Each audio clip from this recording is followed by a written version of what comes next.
Essie, and this is my scroll of animation principles, sealed with bounce, clarity, and cinematic flow. Staging. Staging is the clear presentation of ideas through composition and focus. I chose staging because it protects emotional clarity. I use gaze lines, layout logic, and thirds to choreograph how the viewers feel, not just what they see. In my scrolls, staging isn't just composition, it's emotional flow. In this ratatouille scene, the chef and Remy aren't centered. They're off to the side, like a quiet secret. The Eiffel Tower glows behind them, anchoring the dream. The chef's gaze leads to Remy, and Remy's posture returns the connection. It's not just visual, it's relational. That's what staging does. It guides the eye, but more importantly, it guides the feeling. Pose to pose. Pose to pose is a methodological approach, planned keyframes with in-betweens. It mirrors my workflow. Verbal guides first, emotional logic second, sketches last. My storyboard scrolls already use pose-to-pose logic. Each frame is a sealed emotional relic. In the Meyerabridge style jump sequence, the woman's movement is broken into key poses: approach, leap, midair, and landing. Each photo is a pose, and the viewer's fills in the motion arc, and a study in weight, balance, and silhouette clarity. Follow through and overlapping action. This principle means part of the character continues moving after the main action. In my own scrolls, I choreograph chaos with clarity, applying what I've learned about emotional momentum to props, cloth, and trailing gestures. I've studied how Scooby's limbs, Stitch's hair, and water arcs move with bounce and intent.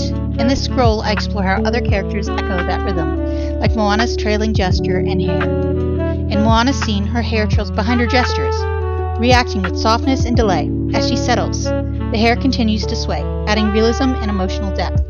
The motion mirrors her emotional state, gentle, expressive, and alive.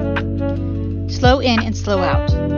Slow in and slow out means motion eases in and out, gradual acceleration and de-acceleration. Abrupt shifts break emotional rhythm. This principle protects my pacing. I use it to ease into page turns, glows, and emotional reveals. In the minion paddle scene, one minion is launched fast, then slows at the peak before tightening again.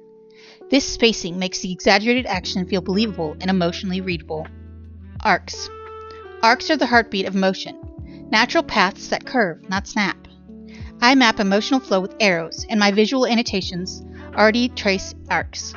Here are 3 different arcs. Compound arc. Kratos' axe swing.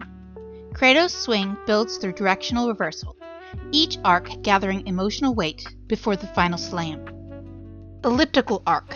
Ratchet's swing shot. Ratchet's swing arcs with gadget rhythm, an elliptical path balancing wit, urgency, and traversal clarity.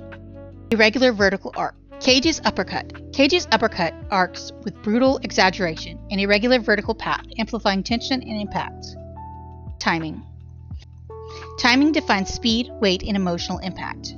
I choreograph emotional beats. Timing helps contrast urgency, calm, and comic panic. This visual chart shows how frame spacing affects personality. Constant speed feels robotic, while slow in or slow out adds bounce and breath. Animation is fundamental about timing. It's how we shape realism, emotion, and story. You don't have to apply all 12 principles in every animation, but understanding them helps you create believable, emotional, resonant emotion. They're more like guidelines than rules to shape your story. Thank you for watching.